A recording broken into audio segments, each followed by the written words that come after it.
Okay, so here we are backstage. Thank you for that stimulating conversation. Um, Edwin, I think I want to go back to sort of the last point that you made because it's so critical, I think, to what we're trying to do here. And I think, well, in no way do we want to claim that racism is covert or hidden. Um, it's indeed out there and in our face and clearly, plainly evident every day. And certainly some of the things that we're talking about in these conversations, like bootstrapping, get used in very overt ways to turn around and blame the victim, for example. Well, it's their fault because they're not trying harder. Though I think where it becomes a covert mechanism is, for example, when your school teacher says, well, anybody can become president. That's, you think you're saying something encouraging. You think you're saying everyone has the same opportunity. But what you think you're saying as a positive piece of encouragement is actually based on this theory, this myth, which is being used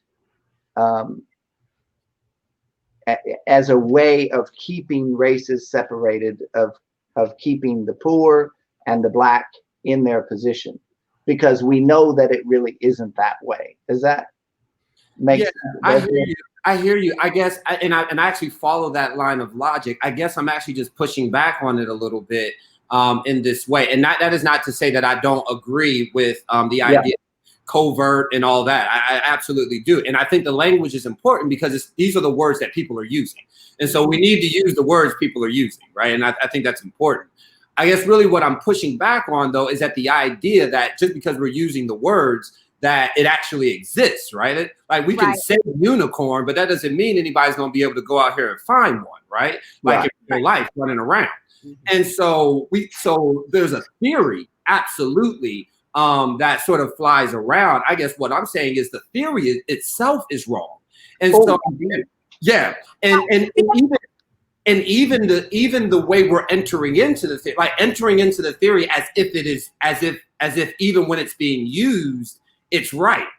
Right. You know, because it's never right.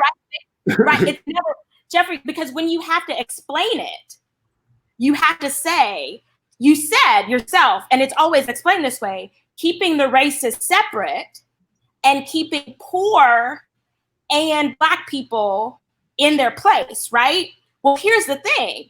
If you talk to Ryan and everyone that's had an experience like Ryan, and if you talk to Teddi, who even though middle class, right, and educators who are socially middle class, and what they're able to see because of their exposure to as many, right, as many across of a cross section as possible, you will find that the races are not kept separate, that it is the wealthy and the non-wealthy that are separated.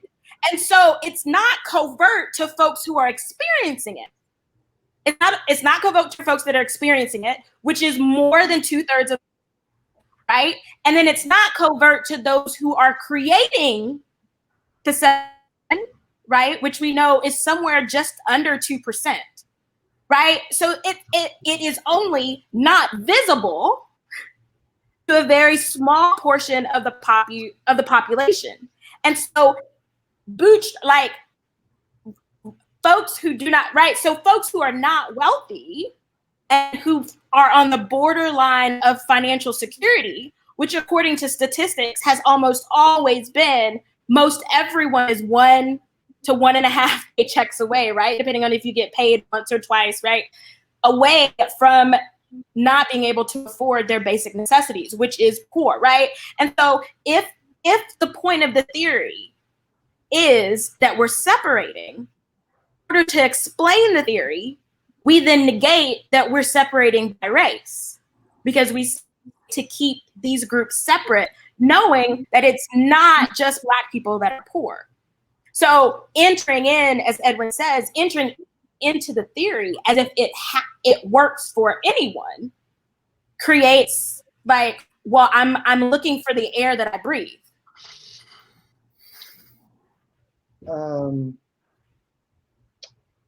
Yeah, I'm gonna have to think about that for a minute. I'm not sure. Yeah,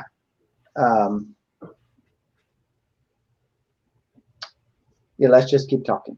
I was gonna say, if I could say it another way, Jeffrey, I'm reminded of, the scripture that says, "Be not deceived, God is not mocked. Whatever you sow, that you shall also reap." And so there's that's a scripture, and we venerate it and spiritualize it as we should. But let's bring it to the ground a little bit. The concept is very simple.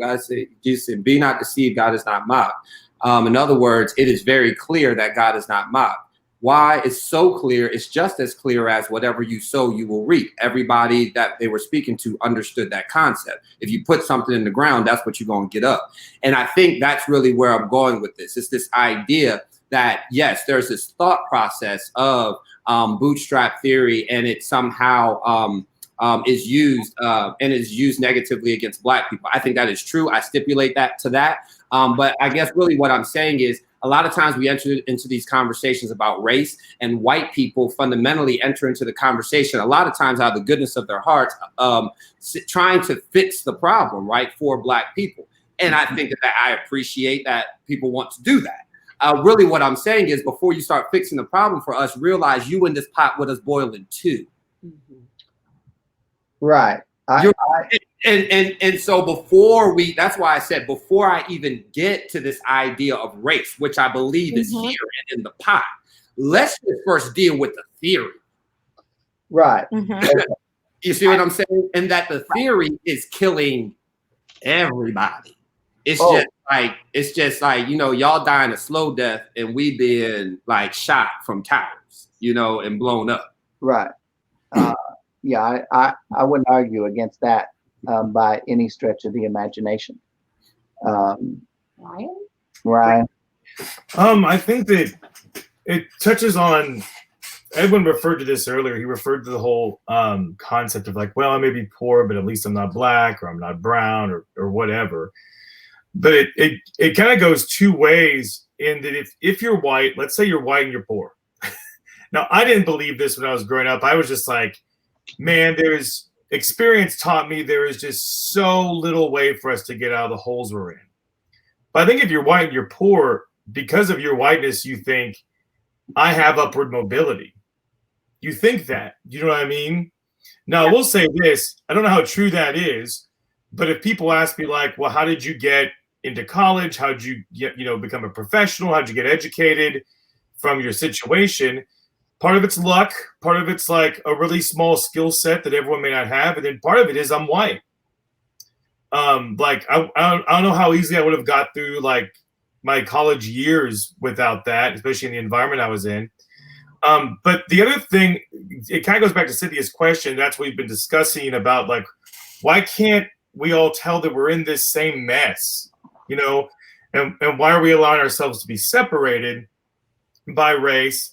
And it's something that I realized when I started traveling around more and judging, because I grew up in East Arlington, and then I've taught skis. Judging music competitions. Judging music competitions, yeah. Not just judging people on the street. That's where we were going. Having grown up in East Arlington and then working in Mesquite, those years I was at TCU were my only years in a homogeneous environment. We're like, God, everybody here is white, But when I started going around and judging choirs in other cities, other towns, I discovered, and this ran even in low socioeconomic areas, a lot of places in the world are still homogeneous. A lot of places in the world are still segregated. Mm-hmm. So, even I was growing up in poor places where like we all here together, we all poor, and we're just all here. But there's places where there's a poor white town and a poor Black town. And so I think that segregation buys into the ability for that otherism to come into it. And for like poor whites to be sold on like, well, you may be poor, but at least you ain't Black. There's someone for you to be able to look down on, which seems to be a big human need, not just in our society, but in several societies across the globe. So, I'm sorry. If I'm understanding what Edwin and Baranda are trying to say, maybe from different angles, is this idea that which I wholly agree with, that the theory itself is flawed because we're all in the same pot, to use Edwin's, right? We're all boiling. The separation is not really between keeping the races separated, but between keeping economic classes separated. Is that a fair assessment? Yeah, I would say as it relates, so I would say the theory, the language of raising yourself up by your bootstraps is fundamentally an economic theory. Okay, fair enough. And because it's fundamentally an economic theory, then we have to start with economics and then go to race. We can't start with race and then go to economics. All right, fair enough. I concede that. That's a really good distinction, I think. I concede that distinction. Mm-hmm. What I think I heard Ryan mention that for me compounds it and makes it not just economic is this idea of upward mobility. And that what whites don't want to admit, especially middle class whites, is that just by virtue of being white, you do have access to a certain upward mobility that blacks don't.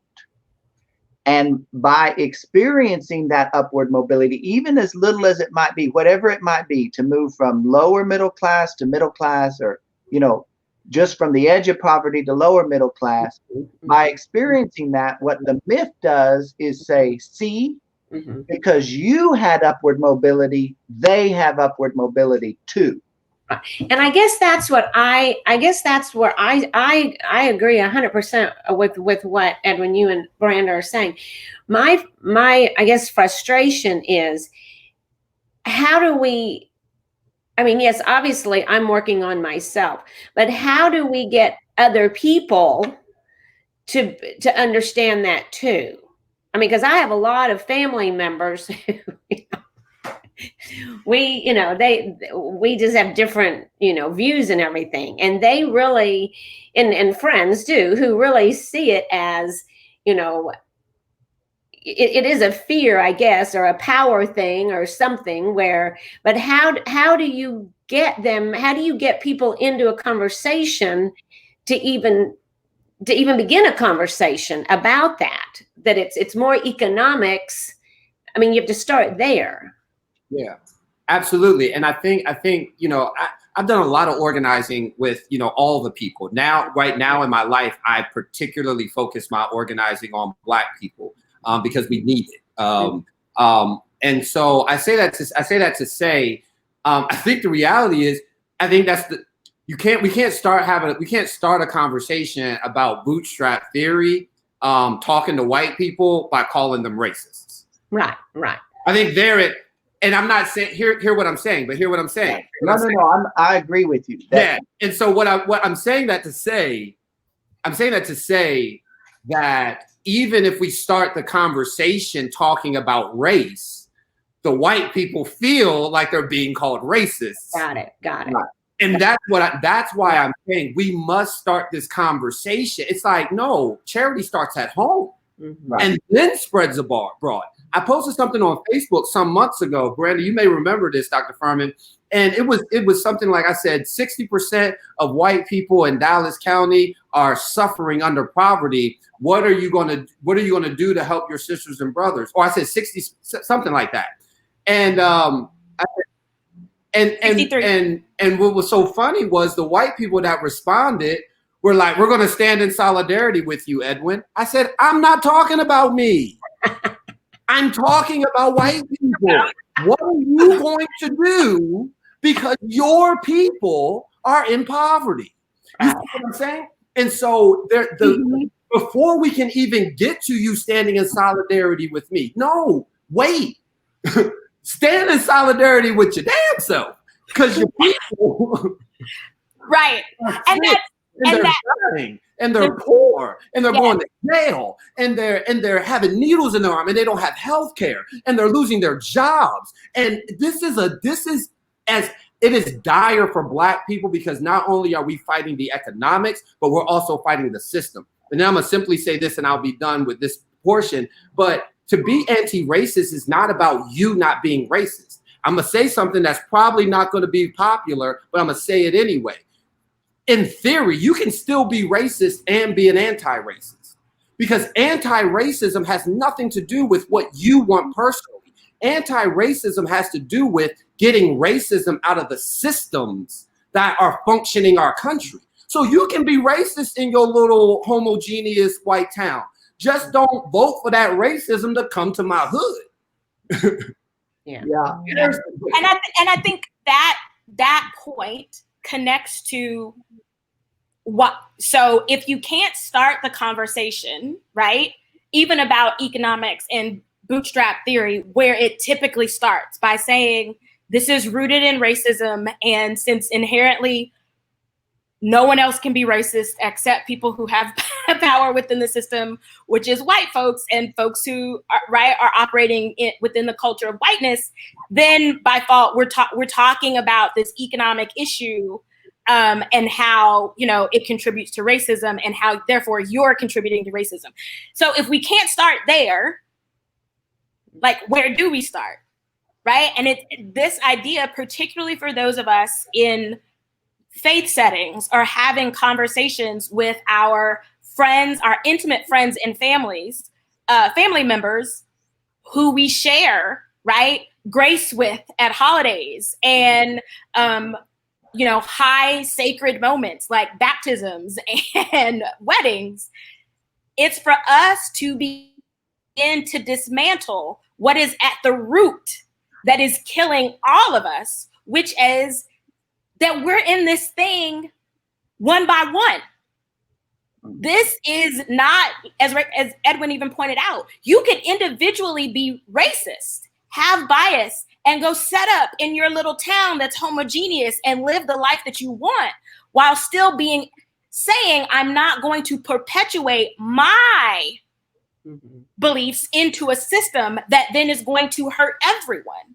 And so at the root of this is us thinking my budget and my ability to feed my family is only predicated upon my actions, not upon what's available for my family to eat, what's available for me to get paid enough to go to the store to buy the food for my family.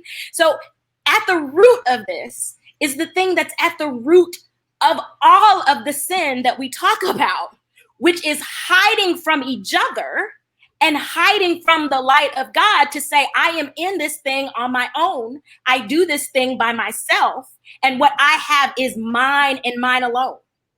That individualism, that thing that we do not connect, whether we call it charity or generosity or communalism, bootstraps don't exist if I'm washing your feet. They don't matter. Now that was a word. I think, I think we're in fundamental agreement. And I like the distinction between being a racist and being an anti-racist at the same time. In that, one of the things we've worked hard in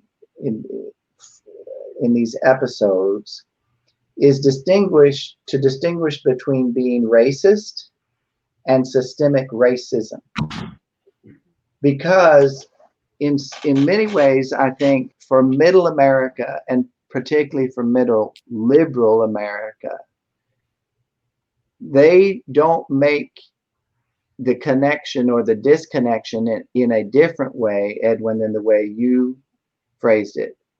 In that, they say, I'm not a racist. Therefore, racism, systemic racism doesn't exist, or I don't contribute to it. Like, I don't participate in it. And that's the disconnect that we're trying to bring to light, to shed the light on and say, you can not be a racist, but that doesn't mean that systemic racism doesn't exist and you don't participate in it. because it's there. It's the air that you're breathing. It's the economy that you're living in. It's the healthcare system you're taking advantage of. It's the education system that you're sending your kids through. And this is what we've got to shed light on in order to flip the sort of. Absolutely, I agree. I guess Teddy's direct question was, well, where do we start? And I think the problem is that you're trying to start with the Black people. And I think you all need to start with the white people. And what I mean by that, not in who you talk to, but who you're talking about. And because I think that white people in the country need to deal with the fact that they have been running the economic system. So then it is the white people then that have left white people to die on the vine. It is white people that have left their cousins to die with needles in their arm. It is white people that have locked up white people. It is white people that have ensured that white people can't make more than $7.25 an hour. It is white people that ensured that that people in West Virginia would lose their businesses and towns would. It is white people who have done this. And the subtle trick has been to blame it on Black people. Now, what I'm saying is, yes, that is a subtle trick, but we can't deal with the trick because we got to deal with the people doing the tricks. And so then people have to deal with the fact, right, that it is your family, it is your cousins, it is the people who look like you who have done this to America broadly.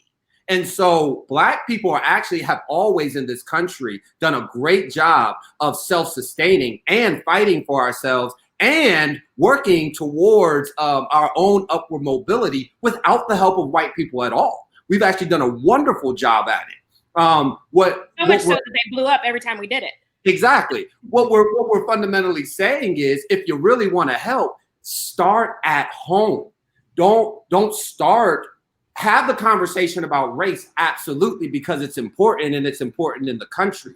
But when we're talking about an economic issue in particular, and that's why I'm leaning this way, because this is very much about economics. When we're talking about an economic issue, we must always start with the reality that everybody is suffering under this. Black people exponentially more, absolutely, but everybody is suffering under this. And it is not Black people who created this problem. It is absolutely white people who created the banking system in America, created our democratic system in America, created all of these systems that have all of us with no health care, with overworked, undereducated, tired, exhausted, and then all of us having to be on this call today talking about an economic model that was fundamentally flawed from the beginning. Mm-hmm. And I think another thing that we do is we stop trying to list all of the sins as a mechanism of penance and reform. So I've fundamentally, to Edwin's point, in the past year drawn a line as we've become more, as white liberals, middle class folk have become more aware of how unknowingly complicit they've been in the system. I've drawn a line in the sand and said, I will not join your conversation. I think Heather and I had this conversation. I will not join your conversation to talk about what I go through as a Black person or what Black people go through or what I'm worried about for my Black son.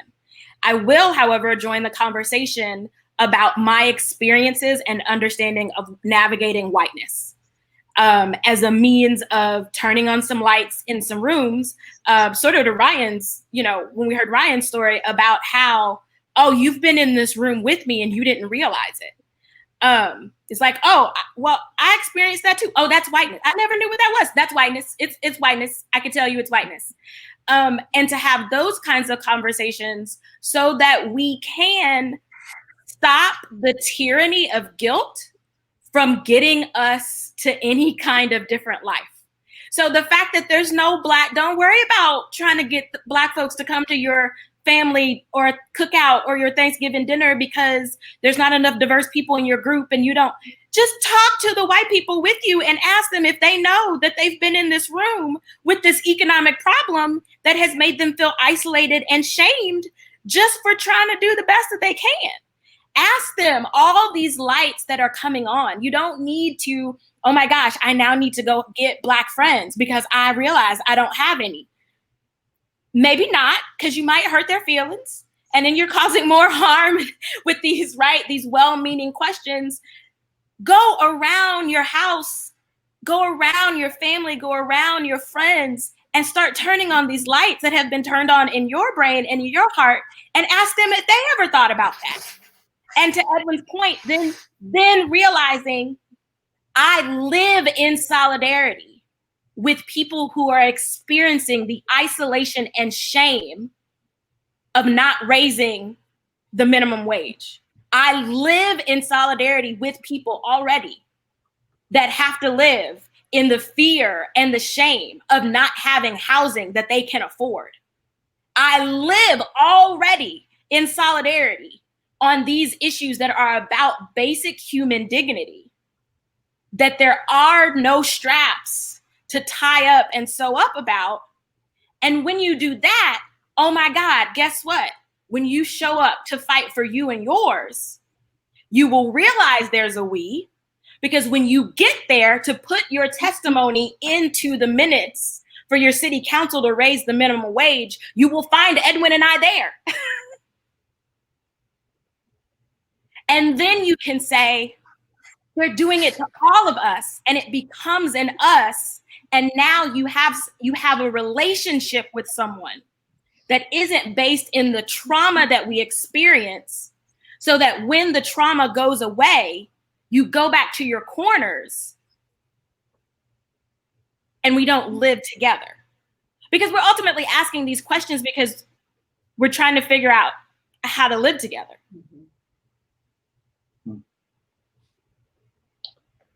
Ryan? So in my conversations with other white people, I found that the biggest stumbling block there is that a lot of white Americans, no matter where they are on the spectrum, they have a hard time believing that there are these really concrete power structures set up. Mm-hmm. Even the white American who lives in Appalachia, and the big coal company has come in and raped the land and left, and everyone is jobless, and everyone is having drug addiction problems. There's no health care and all these things.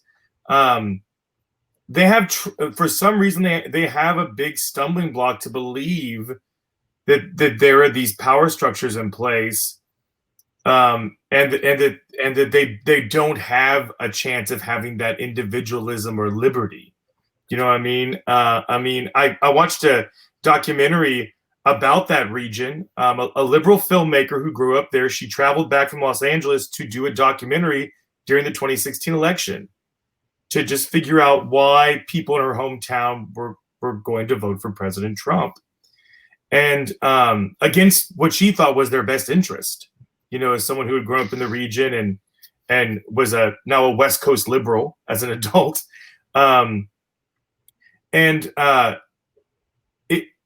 She left not having any answers at the end of that documentary, because there are so many parallels drawn between those poor whites and poor blacks.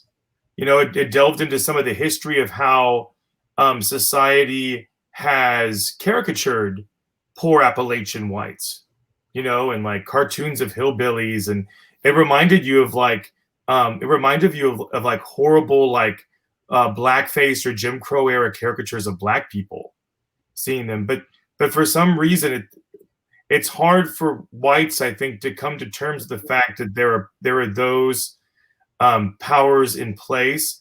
Maybe it's because as white people on this continent, we don't have any ancestors who are chattel. Maybe it's because we didn't have to go through civil rights movements. I don't know what it is, but there's a fantasy of liberty. You know what I mean? As a white person having conversations with whites, it's hard to break that, you know, and you can't just shake people out of that. So, but I'll try. I'll try to have a conversation. Well, we have a lot of work to do, obviously. We're over our time, and I want to honor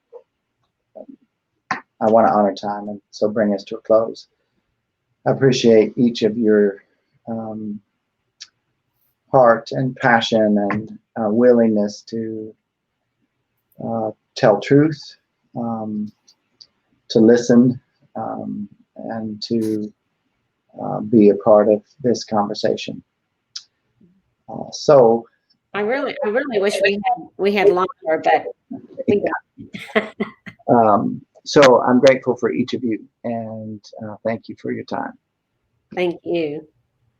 Thank you. We have more weeks though. Yeah, So that's right. Thank y'all.